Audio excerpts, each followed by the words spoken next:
사람마다 하나님을 체험하거나 하나님을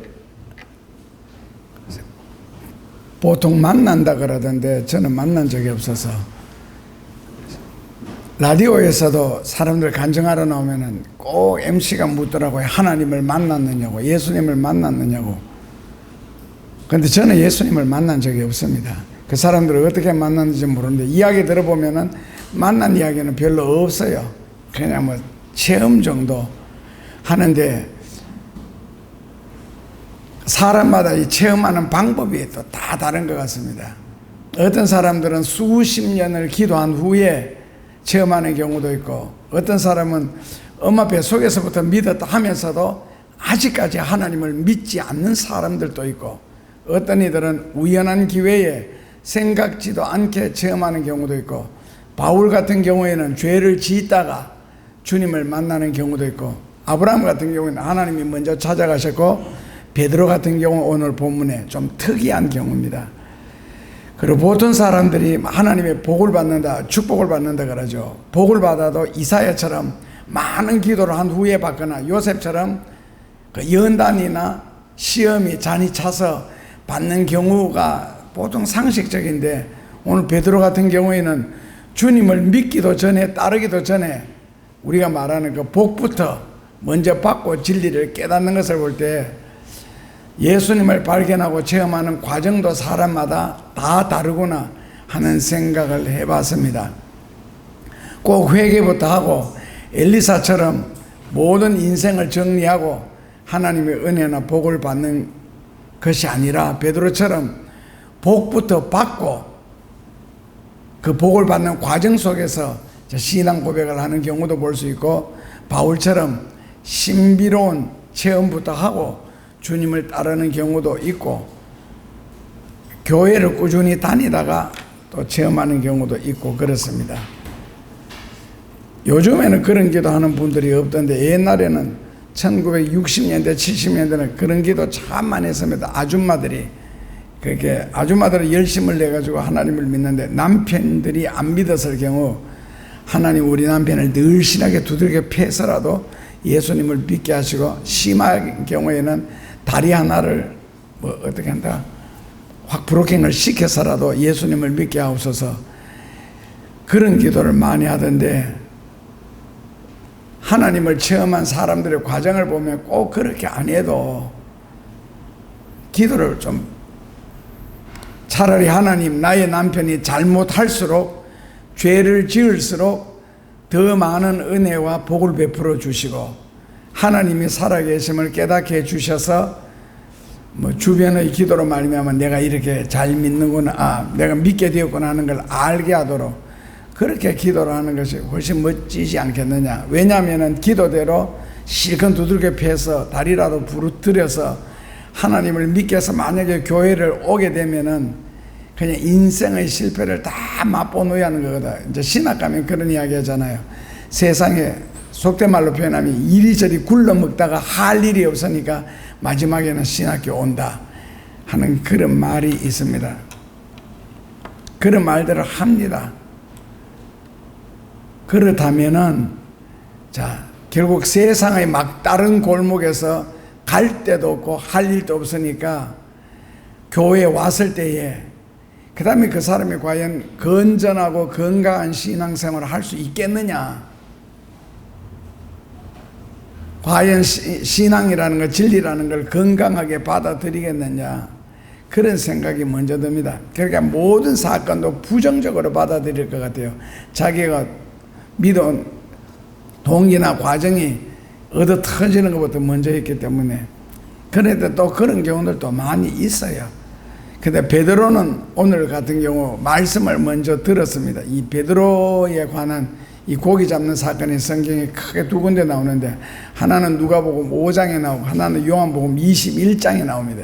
요한복음 21장은 예수님이 부활하신 후에 베드로를 찾아가셔서 뭐 너희들에게 먹을 것이 있느냐 해서 이제 또 깊은 데로 가서 그물을 배 오른편에 던지라는 말씀이 나오고, 오늘 같은 경우에는 그냥 예수님이 베드로의 배를 빌려서 설교를 하시는데 사람들이 워낙 많이 몰려드니까, 그래서 육지에서 약간 띄워서 바다에서 설교를 하게 됩니다. 그날에 가보시면은 그렇게 약간 바다가 낮지요. 바다가 아니고 호수인데 거기서 설교하면 이렇게 쫙 퍼지면서 잘 들리도록 되어 있어요. 그래서 그렇게 하시고 난 뒤에 그 다음에 베드로에게 그물을 던져라는 겁니다. 다시.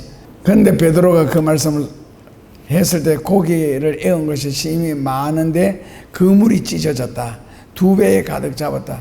고기 잡아가 그물 찢어지면 안 되는데 그걸로 다 도망갈 텐데 왜 그물이 뭐를 만들었길래 이렇게 쉽게 찢어지나. 결국 베드로 같은 경우는 오늘 예수님의 설교를 먼저 들었기 때문에 어떤 면에서 성경적으로 하면 믿음이 안 생겼나, 말씀 먼저 듣고 영적인 믿음이 생기는 일이 어떤 사람에게는 7, 80년은 걸려도 믿음이 안 생깁니다. 그러니까 교회를 다닐 뿐이지 영적인 믿음 절대로 안 생기는데, 어떤 사람일 경우에는 그 자리에서 되는 경우도 있고, 어떤 사람은 뭐 교회를 5, 60년 다니고 윗때부터 다녀도 극단적인 예를 들자면 방언 기도를 못 하는데, 저희 어머니 같은 경우에는 교회를 다닌 지 하루 만에 방언을 체험을 했습니다. 그 사람마다 다 다른가 봐요. 그러니까 율법적이거나 인간적인 말이나 영적이지 못한 말씀은 수십 년을 들어도 아마 영적인 믿음이 안 생기겠죠. 하나님이 역사하실 수 있는 말씀이라면 그 자리에서도 확신을 줄 수가 있는 거고, 그러므로 어떤 말씀을 듣느냐에 따라서 달라질 수가 있습니다. 오늘 베드로 같은 경우에는 말씀을 접하기 전과 오늘처럼 말씀을 들은 후에 삶의 변화가 많이 다가왔죠. 말씀을 듣기 전에는 베드로의 고백대로 밤이 맞도록 수고하였으나 얻은 것이 없다. 인생을 어떤 면에서 헛살았다고 고백을 합니다. 베드로는 하루 저녁이지만 진리를 깨닫고 보면은 그것이 수십 년을 헛살았다. 하나님 앞에서 볼 때에 진리 없이, 하나님 없이 산 삶은 헛살았다. 그렇게 고백하는 것 같습니다. 그러니까 진리를 깨달은 후에 지금 이 시점에서 진리를 깨달은 그 전의 삶을 돌아보면은 헛살았다.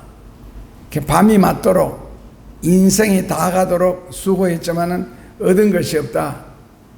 그러나 말씀을 들은 이후에 진리를 깨닫고 난 이후에 하루만 해도 많은 변화를 받게 되는 체험을 하게 됩니다.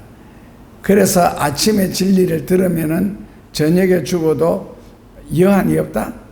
저녁에 죽어도 석사가인이라. 그냥 들을 조차 소문할 때 소문, 아침에 진리를 들으면은 저녁에 죽어도 괜찮다. 조문도 석사가인이라 이제 이 공자님이 말씀을 하셨는데, 그 말씀을 듣는다는 것, 삶의 방향을 바르게 깨닫는다는 것 자체가 이렇게 중요한가 봅니다. 바울도 씩씩거리면서 기독교인들을 다 잡아 죽이기 위하여 말을 타고 달리다가 다메섹 도상에서 하늘의 빛을 비춰가지고 앞을 못 보게 되고 결국 내려서 아나니아에 의해서 다메섹 도상으로 끌려 들어갔죠.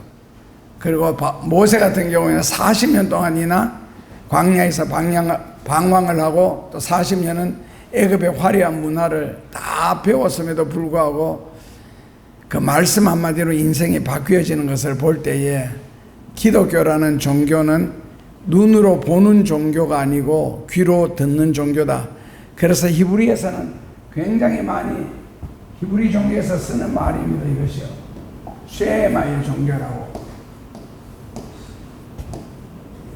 쉐마, 들으라 그러는 뜻입니다. 그 기독교 종교는 보는 종교가 아니고 쉐마, 듣는 종교라는 겁니다. 그래서 성경에 보면 특히 구약에서 들으라는 말이 굉장히 많이 반복되어 나오고, 특히 신명기 같은 데서는요. 온 백성들아 들으라, 이스라엘에 들으라, 하나님의 말씀을 들으라, 전부 다 들으라.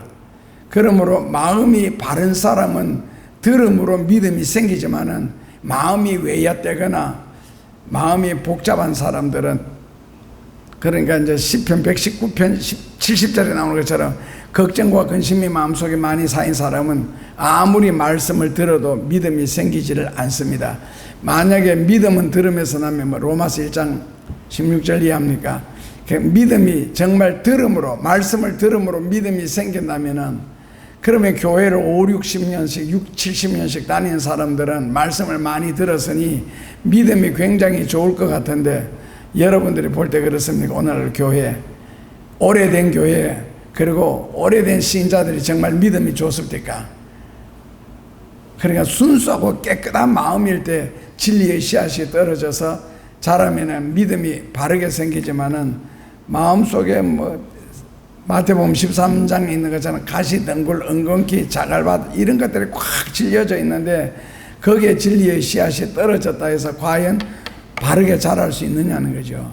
그러니까 마음속이 걱정이나 그냥 세상적인 것, 아니면 이미 채워놔서요, 뭐 돈, 아니면 뭐 건강, 재물, 뭐 행복 이런 것이 이미 마음속에 꽉 찼는데 설교 100년 들어도 믿음이 안 생깁니다.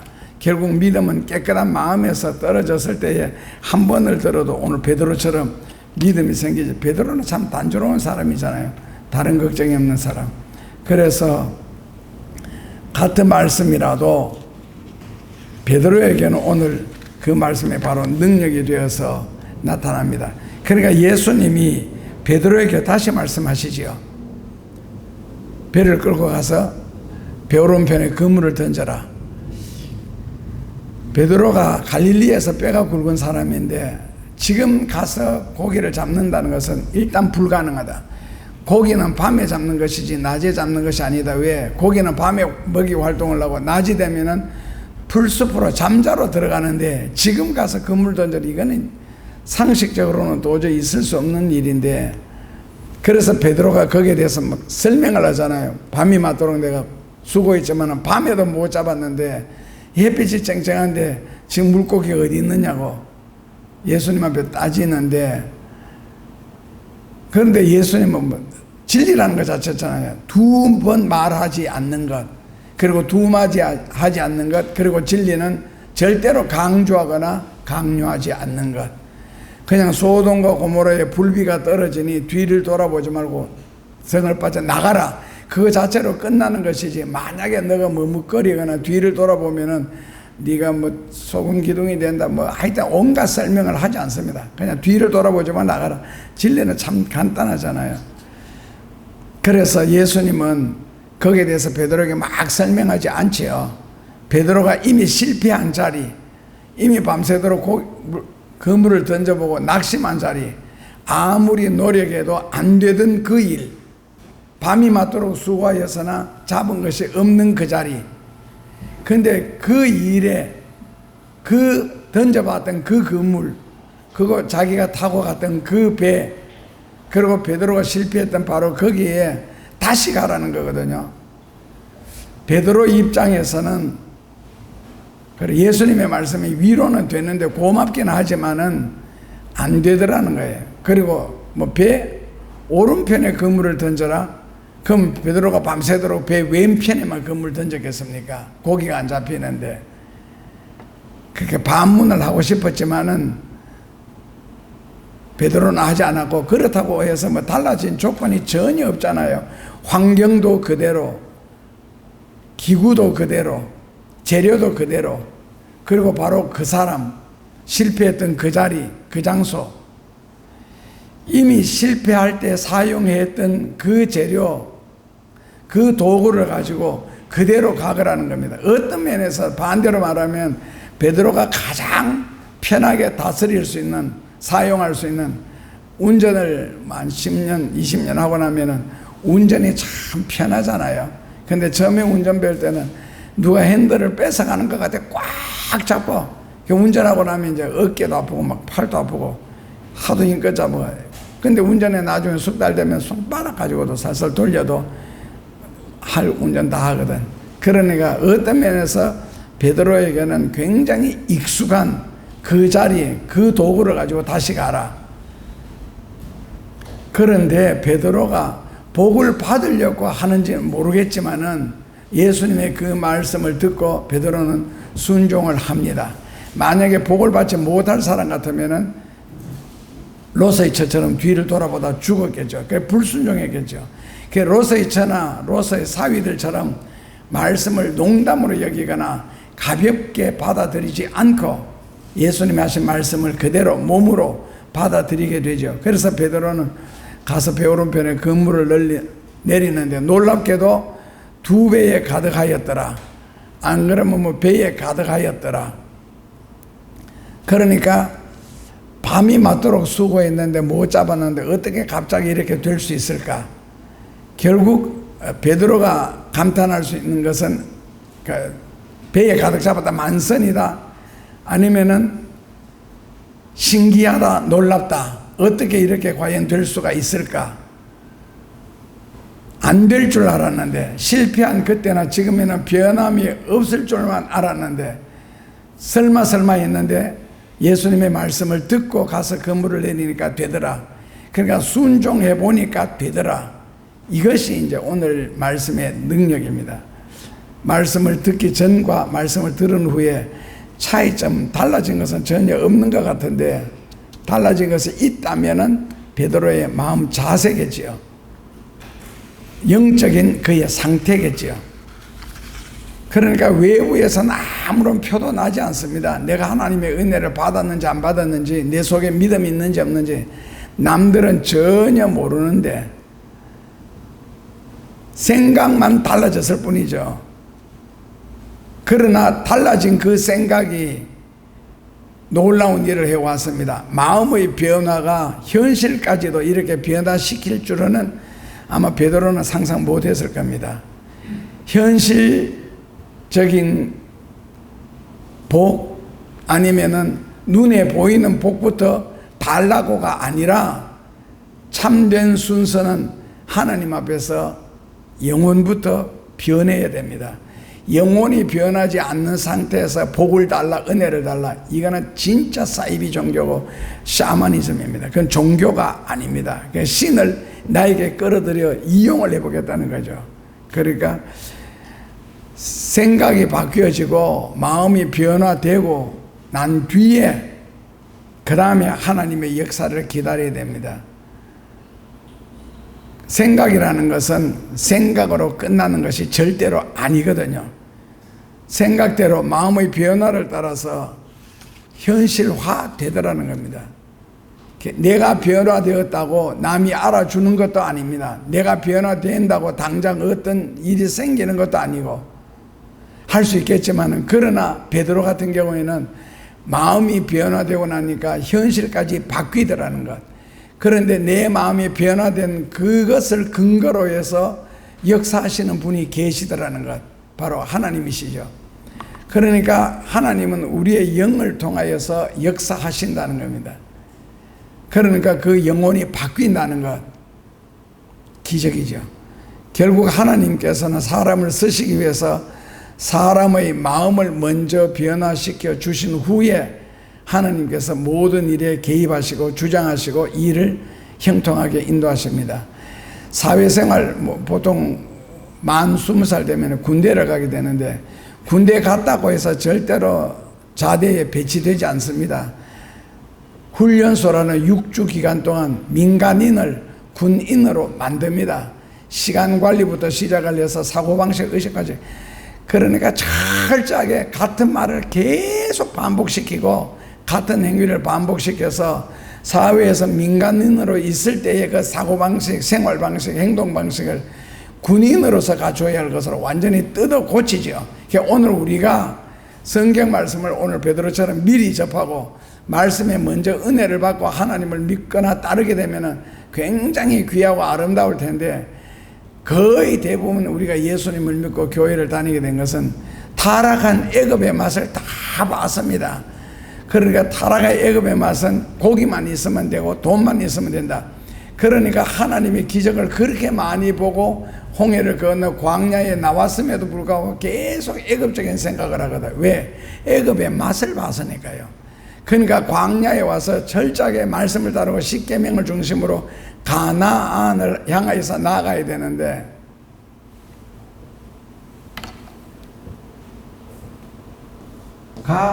가나안. 이게 이제 한국말로 읽으면 해야 되는데 이걸 중국식이나 영어식으로 읽으면 어떻게 돼요? 안 나가. 이 교회 안 나가 이제. 안 나가. 왜? 애굽의 맛을 봤거든. 그러니까 애굽이라는 것은 돈만 있으면 되고 건강만 되고 내 자식 잘 되면 되는 것이지 그 이상 없잖아요. 내가 하나님을. 그러니까 이 애굽의 맛을 봤기 때문에 광야에서 말씀을 듣고 순종해라. 사람이 떡으로 사는 것이 아니다. 신명기 8장 3절에 말씀으로 사는 것이, 이런 말들이 이해가 안 되는 거예요. 사람이 어떻게 돈 없이 살 수가 있고 떡 없이 살 수가 있느냐, 어떻게 사람이 말씀만 듣고 살 수 있느냐.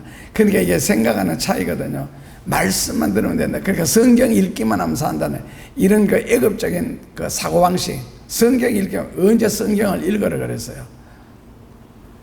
말씀으로 산다 그랬지. 그러니까 오늘 베드로처럼 말씀을 순종하면 말씀을 순종한 자리에 생겨나는 그 기적의 결과물, 그것을 가지고 사는 것이지. 어떻게 뭐 태초에 하나님이 천지를 창조하시느라 아무리 외워도 여러분들 가정 속에 일어난 작은 문제 하나 절대로 해결 안 됩니다. 태초에 하나님이 천지를 창조하셨다고 그렇게 읽음에도 불구하고, 그러니까 성경 말씀으로 산다 그러는 뜻은 말씀의 뜻, 우리가 말씀을 순종했을 때 일어난 그것으로 사는 것이지 성경 구절만 외운다고 되는 것이 아니다는 겁니다.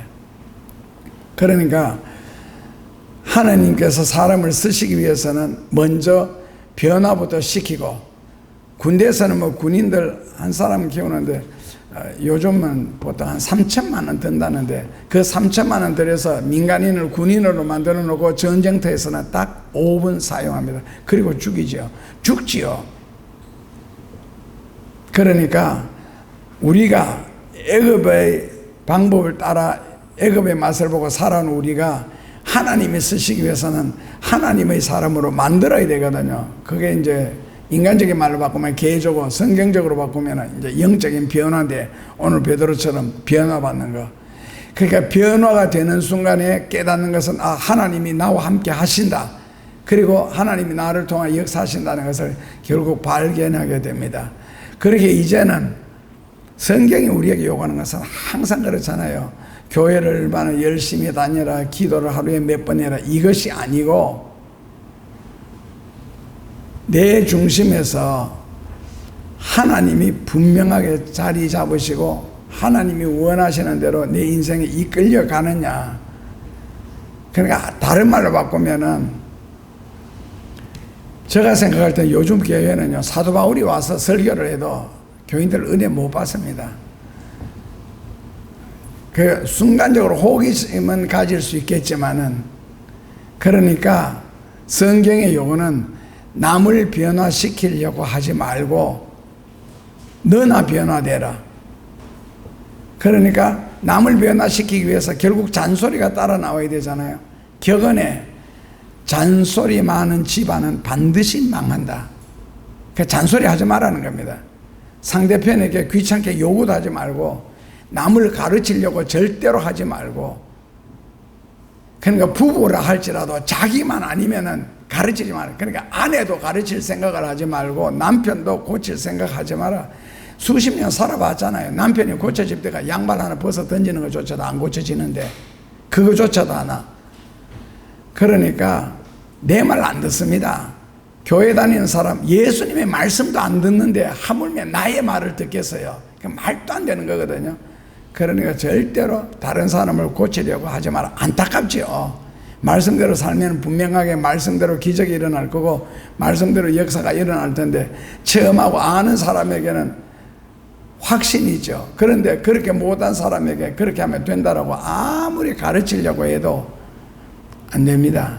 그러니까 집안에 바퀴벌레가 뛰어다니고 돌아다닐 때 대문 앞에다가 바퀴벌레 출입 금지, 그리고 막 녹음을 해놓고 틀어놓고 해도요, 바퀴벌레 말 안 듣습니다. 하나님이 보실 때는 우리가 미물보다 못하다면 바퀴벌레보다도 못한데 우리가 하나님의 말씀을 듣고 순종하겠어요, 하물며. 그래서 성경은 남 고치려고 애를 쓰지 말고 니만 변화되라.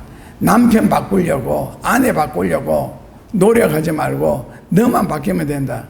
자기만 영적 신앙을 받아들이면은 그 다음에 환경이 변하고 물속에 있는 물고기 한 마리조차라도 다 바뀔 수가 있다는 겁니다. 빈배로 갔다고 빈배로 돌아오는 것이 아니라는 것이지. 그러니까 자기만 바뀌면 되는데 남을 바꾸려고 하다 보니까 자기도 안 바뀌고 남도 못 바꾸고 결국 시험만 들고, 그래서 나만 변화되면은 변화된 나를 통하여서 하나님이 역사를 하시지요. 그러니까 바다 속까지도 물고기까지도 다스리면서 모아가지고 그물 한번 던졌는데 2배 가져가더라. 고기를 얼마나 많이 잡아서 나 그물 찢어졌다는 소리 처음 들었거든요. 바닷가에서도 목회를 해봤는데 그물 안 찢어집니다. 근데 그 정도로 고기를 얼마나 많이 잡았길래 베드로가 잡은 물고기를 그 이스라엘에 가면은 그 깜이라 그러거든. 한국말로 하면 이스라엘 송어라는 뜻이거든. 송어가 힘이 세기는 세요. 그런데 그게 아니 베드로가 자기가 변화되고 나니까 물고기조차도 그렇게 모여들더라는 거예요. 그러니까 자기만 변화되면은 모든 환경이 변화될 수가 있다. 그러니까 중생한 눈, 중생한 마음, 중생한 입, 중생한 행동을 하게 된다면은 바뀌게 되어 있다는 겁니다. 안 그러니까 이제 말이 많아지잖아요. 그렇다고 수없이 많이 내뱉는 그 말들이 되는 것도 아니고, 그래서 하나님은 변화된 마음을 가지고 작품을 만드시고, 어떤 의미에서는 현실 속에서도 물질을 창조하시고, 정신적인 것이 재창조되니까 현실도 재창조되더라. 변화받기 전에는 밤이 맞도록 그물을 던져도 얻은 것이 없지만은, 그러니까 이거 단순하게 인간적인 욕심, 지금 내가 필요로 하는 거잖아요. 돈이라는 게, 물고기라는 게. 그게 내 생각대로 내 욕심대로 안 되더라는 거죠. 아무리 노력을 해도. 그래서 밤새도록 노력을 해도, 그러니까 이 베드로가 밤새도록 노력했는데 예수님을 의지해서 노력한 것이 아니잖아요. 단지 복이라는 것만 바라보고 교회 다니고 복이라는 것만 바라보고 그냥 복복복복 하면서 그게 무슨 신앙이냐는 거예요. 그러니까 성경의 요구는 간단합니다. 내가 애굽 중심에서 하나님 중심으로 변화되면은 하나님은 하나님 중심에서 애굽적인 것을 더하여 주시는데, 이걸 자꾸 순서를 바뀌니까, 그러니까 예수님의 말씀을 믿고 예수님의 말씀을 의지하여 그물을 내린다. 베드로가 당신 말씀을 들어보니까 그럴듯하다. 그렇다고 베드로가 기쁘고 즐거운 마음으로 아멘하고 뛰어나간 것도 아니고, 감정이라는 채널을 통하여서 위로받고 응답받으려고 하지 말고 감정보다도 훨씬 더 정확한 이성이라는 게 있습니다. 그러니까 교회 다니는 사람들이 정신 좀 차렸으면 좋겠습니다. 사회에서는 굉장히 똑똑한 사람들이 교회만 들어오면은 바보 되는 것 같은 느낌 있잖아요. 대화를 해도 그렇고 강단에서 무슨 말하면은 이게 옳고 그른지 아니면 정말 이성적인지 전혀 분별 안 하고 무조건 아멘 아멘만 하니까, 그러니까 사이비나 이단들이 사람 속이기 참 좋은 거 있잖아요. 분위기를 가지고서도 이단으로 만들어 나갈 수가 있으니까. 그리고 집합체니까요. 그래서 베드로가 말씀에 의지하여 그물을 내려보겠다. 그렇다고 기쁨으로 즐거움으로 한 것도 아니고, 그리고 이성을 가지고 주님의 말씀을 완전히 믿은 것도 아니고, 인격적으로 주의 말씀을 영접한 것도 아니고, 그러니까 영적인 믿음도 능력도 기적도 역사도 모두 말씀에서 나오는데 그 말씀을 의지해 보겠다. 그래서 베드로는 지금 말씀을 100% 믿고 다른 것은 아니잖아요. 믿음이라는 것은 감정에서 나오기 때문에 100%가 아마 힘이 될 겁니다. 안 되고, 얼마나 믿으면 되느냐. 제가 생각할 때는 99% 의심해도 되는데 그저 하나님의 말씀을 순종할 정도만 믿으시면 안 되겠나. 결국 순종이라는 과정을 통하여 하나님이 역사를 하시지 감정이라는 100%를 통하여 역사하시는 게 아니니까. 그래서 베드로는 뭐라고요? 반신반의했다. 밤이 맞도록 수고하였으나 얻은 것이 없지만은, 5절에 말씀에 의지하여 내가 해보겠다. 그 반신반의 내 인생의 경험으로서는 절대로 안 된다. 사회적인 상식적으로도 이거는 절대로 안 된다. 그러나 당신의 말씀에 의지하여, 이제 베드로가 예수님의 설교를 들어보니까 뭔가 다른 데가 있고 그럴듯한 데가 있으니까, 그래서 당신의 말씀에 의지하여, 그러니까 순종할 수 있을 정도의 믿음만 있으면은 순종이 기적을 가져온다는 겁니다. 아무리 믿음이 좋아도 순종하지 않으면은 기적은 일어나지 않겠지요. 그러니까 뭐 사자굴 속에 안 들어가고 불문불 속에 안 들어가면은 기적은 일어나지 않는 겁니다. 그래서 기적이라는 것은 하나님의 말씀 그대로 이루어지는 것을 말하는데, 순종이라는 것이 의심을 물리치게 되고 결국 기적을 가져오게 되더라는 겁니다. 그러니까 의심해도 좋고 안 믿어도 좋은데 99% 거부해도 좋은데 순종할 정도로 순종만은 했으면 좋겠다. 만약에 100% 믿고 100% 할렐루야 그러고 100% 순종하면 이거는 뭐 사람이 아니고 거의 천사 수준입니다. 발이 땅에 붙어 사는 사람이 과연 그렇게 될까? 사회적인 어떤 현상에 따라서 왔다 갔다 하는 게 인간인데, 그러나 상관없습니다. 그저 말씀에 의지하여 할 수 있는 믿음만 있으면 됩니다. 하나님의 말씀을 꼭 내가 이해를 해야 된다. 이해할 필요가 없습니다. 이해하지도 못합니다. IQ 기껏해가 전부 140 이하인데 그거 가지고 뭐 성경 말씀을 이해한다 그럽니까? 그 말도 안 되는 이야기죠. 성경을 몰라도 괜찮고 이해 못해도 괜찮고, 성경은 성경을 이해한 사람들의 행전이 아니라 성경을 순종한 사람들의 아름다운 이야기죠. 그냥 순종한 내용을 가지고 성경을 엮어가지, 성경을 많이 알고 이해한 사람들 말 가지고 엮어가는 게 성경이 아니라는 겁니다. 그러니까 말로 알고 머리로 아는 것은 필요가 없습니다. 뭐 우리가 예수님도 아니고 빛이 있으라 한다고 빛이 생깁니까? 물속에 고기가 가득하라 한다 그래서 갑자기 물속에 고기가 가득합니까? 은행에 내 돈으로 가득 차라 한다고 해서 뭐 내 통장에 1원이라도 올라갑니까? 우리는 신이 아닙니다. 그러니까 말 가지고 해결되는 경우도 있죠. 뭐 천냥빛도 뭐 말 한마디로 갚는다며, 그런 말 좀 해봤으면 좋겠습니다. 지금 시대에. 그러니까 성경은 순종하니까 이런 기적이 일어나더라, 이런 기적이 나타나더라, 불순종하니까 이런 결과가 주어지더라, 이런 일이 생기더라, 그 이야기잖아요. 창세기부터 계시록까지. 그래서 성경은 순종한 사람들의 아름다운 이야기지 많이 아는 사람들의 이야기가 아닙니다.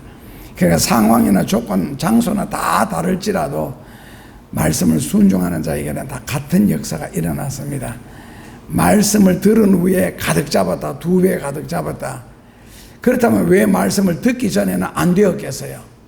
말씀을 들은 후에는 같은 장소, 같은 배를 가지고, 같은 도구를 가지고 그물을 내렸는데, 같은 바다에서 2배나 가득 잡았는데 왜 말씀을 듣기 전에는 안 되었겠어요?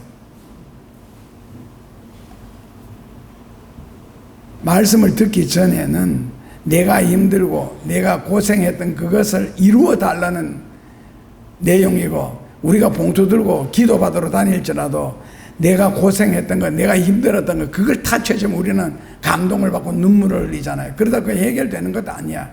그렇게 기도해 주면은 그 다음에 뭐 집이라도 팔아 바치고 있는 거 다 내놓고 오지요. 왜? 내 감정을, 내가 괴로워하고 내가 힘드는 부분을 건드려 줬으니까. 그게 이제 위로가 된다 이 말이거든요. 그렇다면 기분에 삽니까? 기도를 기분에 맞추어 주는 게 기도입니까? 그렇기 때문에 내 소원, 내 욕심 이루어지는 것이, 진리를 깨달은 이후에는 하나님의 소원, 하나님의 뜻을 이루어 나가는 것. 오늘 오후에 그 기도에 대한 책임이라 했는데, 기도에 대한 책임이 아니고 바른 기도가 과연 무엇일까, 하나님이 들으시는 기도가 과연 무엇일까 하는 그 부분을 핸들링하려고 생각합니다. 그렇다면은 하나님의 말씀이 무엇이길래 말씀대로 된다 했을까 했는데 간단합니다. 요한복음 1장 1절에요. 태초에 말씀이 계시니라. 이 말씀이 하나님과 함께 계셨으니 이 말씀은 곧 하나님이다. The word is God. 말씀은 곧 하나님이다. 하나님이 그 말씀으로 천지를 창조하셨고 인간의 생사화복을 주장하시고 인류의 역사를 이끄신다. 말씀으로.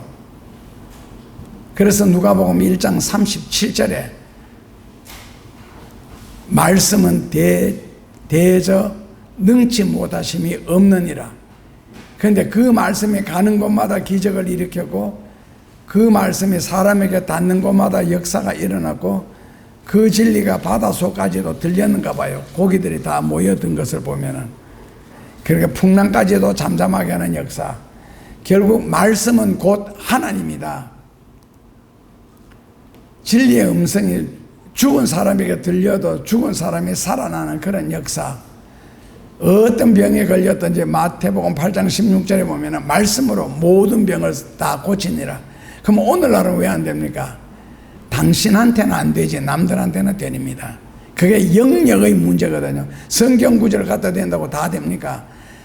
그 마가복음 16장 20절에 주의 제자들이 나가 두루 복음을 전파할 때 주께서 함께 역사하사 따르는 표적으로 말미암아 말씀을 확실히 증가하니라. 그러니까 주께서 함께 역사하지 아니하시면은 따르는 표적이 없지요. 그러니까 표적에 따르기 위해서는 주께서 함께 역사해야 되고 주의 제자들이 나가 두루 복음을 전파할 때 주께서 함께 역사하실 수 있도록 뭔가 영적인 뒷받침이 되어야 되는 것 아닙니까? 그냥 몸으로 튀어나가서 뭐 성경 구절 외치기만 하면 주께서 함께 역사하십니까? 기도를 안 했는데 어떻게 역사가 일어나겠어요? 그래서 주께서 함께 역사하시면은, 그래서 요한복음 10장 35절에 말씀을 받은 자는 신이다. 그러니까 성경을 하나님이 말씀하시듯이 사용할 수 있어야 역사가 일어나고 말씀하는 대로 된다는 겁니다. 그렇게 되기 위해서는 성경 말씀을 듣는 자가 누구의 입장에서 이 성경 말씀을 듣느냐, 누구의 입장에서 성경 말씀을 읽느냐, 누구의 입장에서 이 성경 말씀을 전하느냐, 말씀하느냐가 굉장히 중요하리라 생각합니다. 인간적인 입장에서 성경 말씀을 들으면은 믿을 게 하나도 없죠. 그러니까 5,000명이 모였는데 먹을 것을 주어야 된다. 그러니까 오병이어 사건 같은 경우, 빌립 같은 경우에는 참 논리적인 설교를 하잖아요. 광야다, 들판이다, 해질 무렵이다.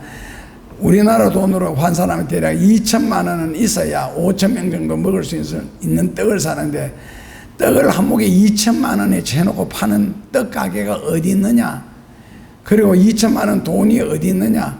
걔 빌립의 설교를 가만히 들어보면은 틀린 구석이 하나도 없는 거. 근데 거기는 하나 빠진 것이 있어요. 하나님의 능력, 예수님의 기적, 그 하나님 편에서 내려놓은 그 축복. 그 예수님이 오병이어 가지고 축복 기도 하시니 그 다음에 떼어 나누어줘라. 그 다음에는 뭐 5,000명이 먹고도 오히려 12광주리가 남는 역사가 일어나는 거야. 그러니까 안드레 같은 경우에는 이제 예수님의 입장이나 하나님의 입장 같으면은 뭐 오병이어가 아니고 일병이러면 어떻습니까? 하나님이 역사하시는데. 그러니까 성경 말씀을 하나님의 말씀이라 듣고 받아들이고 순종한다면은 기적은 오늘날도 얼마든지 살아있는데, 이 성경 말씀을 뭐 산에 기도하러 가거나 집에서 뭐 베개상만 베고 눕지는 않습니까? 아이들이 이 성경 말씀을 밟고 다녀도 뛰어넘어도 아무런 말 안 하는 거라. 왜? 내 손자니까, 내 손녀니까 성경을 밟아도. 그리고 성경을 집어 던지면서 장난을 쳐도 한마디도 안 씁니다. 왜? 사랑스러우니까, 귀하니까. 그래서 망할 짓을 하는데도 그렇게 좋습니까? 망할 말을 하고 망할 행동을 하는데도 그렇게 좋습니까? 내 아들이라서, 내 딸이라서, 내 손자라서. 어디 성경을 집어던지고 성경을 발로 밟고 지나, 아니 성경을 타 넘어 지나갈 수 있어요. 무슨 교육을 어릴 때부터. 그러니까 어릴 때부터 벌써 성경이 아닌 거거든요. 그래서 성경을, 뭐 저는 어릴 때부터 그랬습니다. 국민학교 다닐 때부터 성경 읽을 때는 꼭 1시간을 기도하고 성경을 읽었고, 그리고 성경은 하나님의 말씀이니까 상 위에 올려놓고, 그때는 뭐 책상에 귀했으니까, 그리고 무릎을 꿇고 하나님 말씀하시옵소서, 그런 식으로 해서 어릴 때부터 그렇게 성경 읽었거든요. 그 저희들이 성경 앞에 대도갈 때 벌떡 일어서는 경우도 하나님의 말씀이 이 시간 듣는 시간인데 가만히 앉아가지고 뭐 예를 들어서 다리를 꼰다든지 잡생각한다든지 이런 거 말고 좀 경건하게 하나님의 말씀을 말씀으로 받자는 뜻에서 일어서서 그렇게 듣습니다. 그 이유도 그러니까 성경을 인간적인 입장에서 읽거나 절대로 행동을 하지 말고 하나님이 이 시간 내한테 말씀하신다라고 생각하고 무릎 꿇으면 더 좋겠고요. 세수까지 하고 나면 더 좋겠고 그리고 좀 경건하게 좀 하나님의 자녀답게 절에 다니는 사람답게 아니면은 점하러 가는 사람답게 정성도 그렇게 되었으면 좋겠습니다. 믿음이라는 것은 하나님의 말씀이 천지를 창조하시고 인간의 생사화복을 주장하시는 하나님의 말씀으로서 말씀 그대로 진리 그대로 우리에게 이루어진다는 것을 믿는 믿음. 그래서 히브리서 11장 6절에 믿음이 없이는 하나님을 기쁘시게 못한다. 그 성경 한 구절 읽을지라도 믿음으로 정성을 다해서 하나님 앞에 똑바른 자세로 그렇게 해야 되는 것 아닙니까? 이것 없으면 아무것도 안 될 텐데요. 아무것도 할 수 없고. 그래서 믿으면 간단할 텐데 의심을 하려고 하니까 성경이 한없이 복잡해지는 거예요. 그리고 나는 사람들이 말을 하면서 성경보다 더 많이 하는 사람들 도저히 이해가 안 되는 거 있잖아요. 어떻게 저렇게 미쳤나 싶은 생각도 어떻게 저렇게 똑똑하나. 그 똑똑한 게 아니고 미친 거죠. 성경이 이렇다 그러면 그런 것이지 뭐 거기서 토를 달아가지고 현실적으로는. 그리고 어떤 분은 저게 메일이 왔더라. 긴 메일이 왔는데 자기가 의사인데 오병이 열어가지고 5,000명을 만약에 한 팀에 50명 내지 100명씩 둘러앉았을 때 그걸 가지고 일일이 나누어 주다 보니까 32시간이 걸리더랍니다.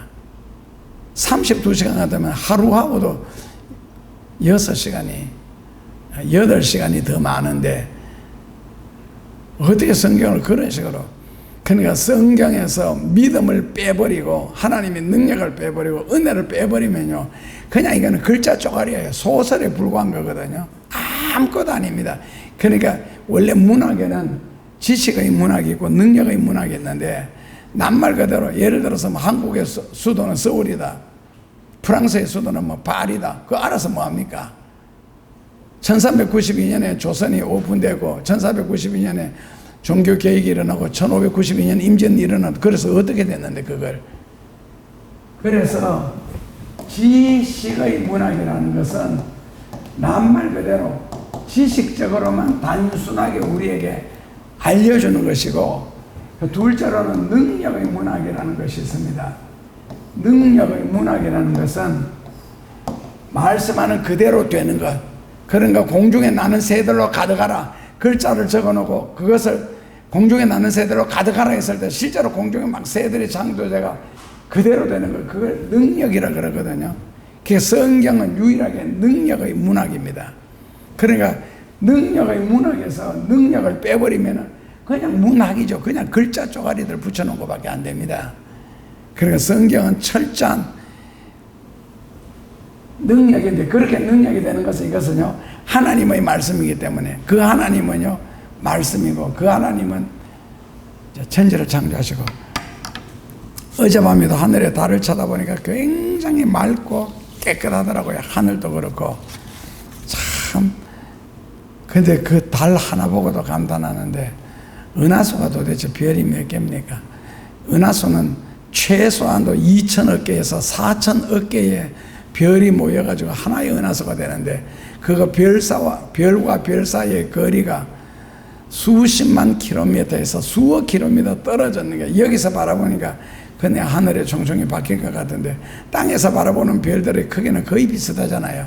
그런데 그것이 별이 지구보다가도 몇 천만 배 큰 것부터 시작을 해서 몇십만 배 그렇게 큰 별들이 거리에 따라서 똑같이 보이는 것이지 실제로 그런데 그것을 지으시고 일일이 운행하시고 다스리시고 어떤 경우에는 우리가 마음속으로 생각만 할지라도 하나님이 아시고 역사하신다는 것을 생각하면 깜짝깜짝 놀랄 때도 많고, 야, 하나님이 이것까지도, 여기까지도 하는 그런 생각을 많이 해봅니다. 그러니까 성경은 하나님의 말씀이고 그 하나님 자체가 바로 전지전능이라는 능력이기 때문에 성경 말씀 그대로 됩니다. 그대로 믿으면 그대로 되고 의심하고 믿으면 의심하는 대로 되고 그렇습니다. 그러니까 이 성경을 왜 못 믿느냐? 믿어지는 마음이 있어야 믿죠. 데살로니가후서 3장 2절에 성경이나 하나님이나 천사는 영적인 교통에는 하나님이 믿음을 주셔야만이 믿을 수가 있지, 내가 믿고 싶다고 믿고 믿기 싫다고 안 믿는 것이 아니라는 것이죠. 결국 하나님으로부터 영적인 믿음을 선물로 못 받았기 때문에 안 믿어지는 것이고, 안 믿어지니까 인간적으로 자꾸 해석을 하려고 하는 거고, 자기가 그렇게 되면 뭐 박식하다는 소리를 들을 줄 아는데 어리석기 짝이 없죠. 그는 박식한 것도 아니고 마귀 편이에요, 완전히. 그래서 믿으면 간단한데 의심하려고 하면 한없이 복잡해지는 게 성경이고, 이단 눈으로 봐도 성경이 보이고, 귀신들이 봐도 성경이 보이고, 귀신들도 너무 성경이 이용하니까요. 그래서 파스칼은 하나님은 철학자의 하나님이 아니라 순종하는 자의 하나님이요 믿는 자의 하나님이다. 그래서 파스칼은 하나님은 아브라함의 하나님이다 하는 그런 결론을 냅니다. 그러니까 오늘날에 있어서도 성경을 그대로 믿으면 그대로 역사할 거고, 의심하면 의심하는 만큼, 하나 둘 세 번째 제가 개척교회 할 때 저희 교회 대구에 똑같이 계명대학교 영문과를 다니는 청년들이, 그것도 3학년짜리가 둘이 왔어요. 근데 신기한 것은, 이름은 안 밝힐게요. 이 설교 들을 테니까. 그 황이라는 청년은 그 대구 영천 사람인데, 자기는 이때까지 기도하고 하나님을 믿었는데 자기가 기도한 대로 한 번도 된 적이 없대요.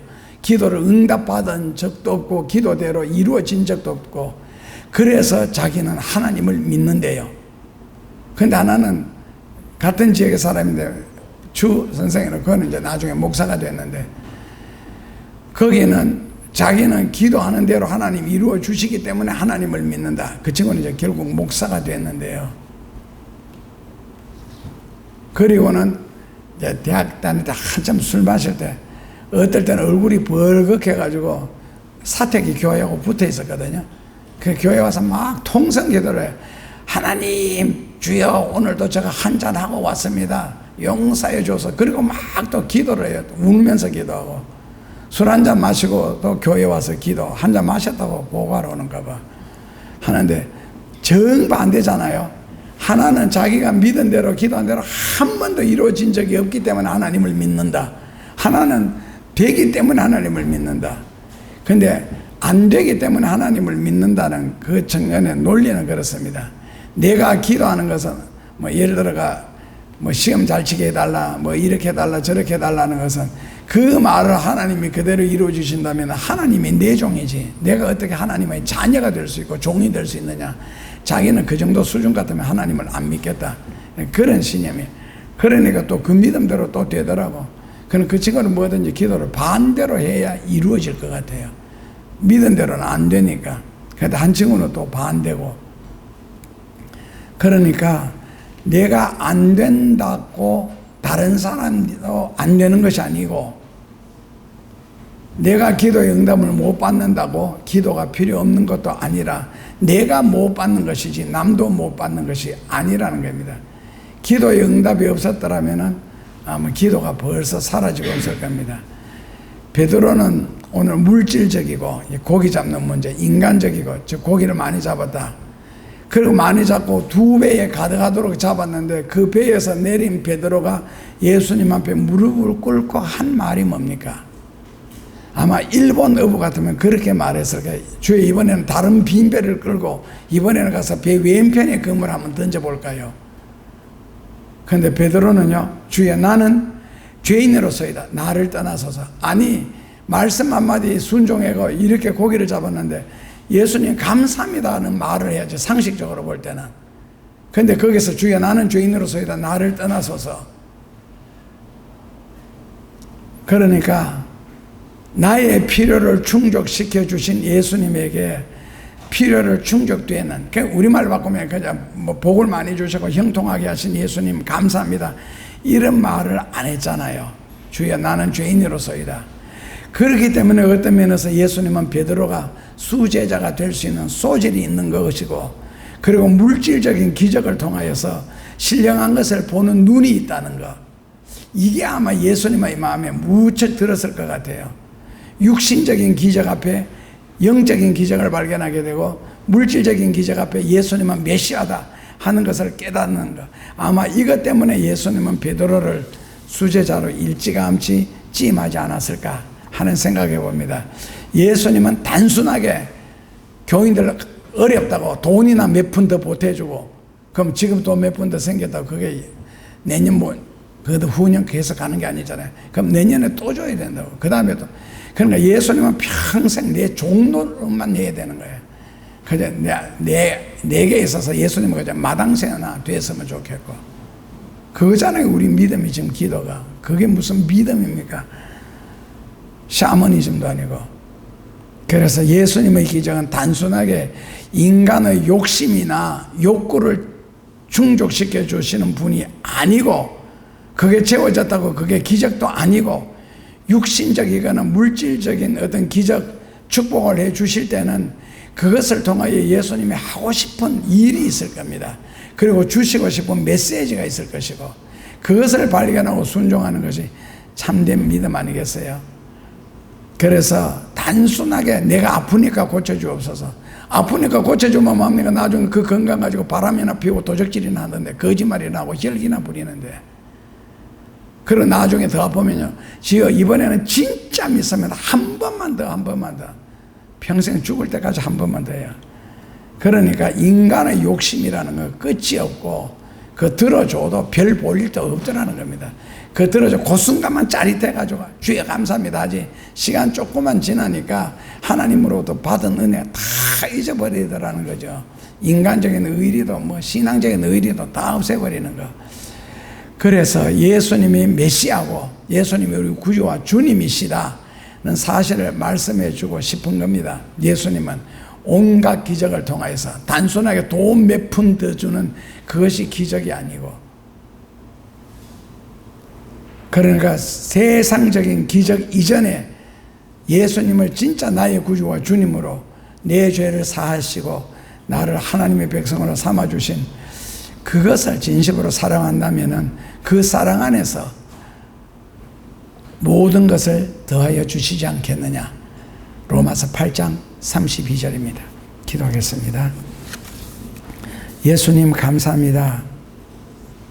말씀을 바르게 이해를 하고 진리를 바르게 깨닫고 하나님을 믿고 섬기는 일에 우리 믿음이 방해가 되지 않게 하시고, 내 사고방식이 하나님과 멀어지는 일에 있지 않게 하여 주시고, 정말 예수님을 사랑하고 주님을 사랑하고 진리를 따르는 귀한 발걸음들이 되어 천국을 침노하게 하옵소서. 예수님 이름으로 기도하옵나이다.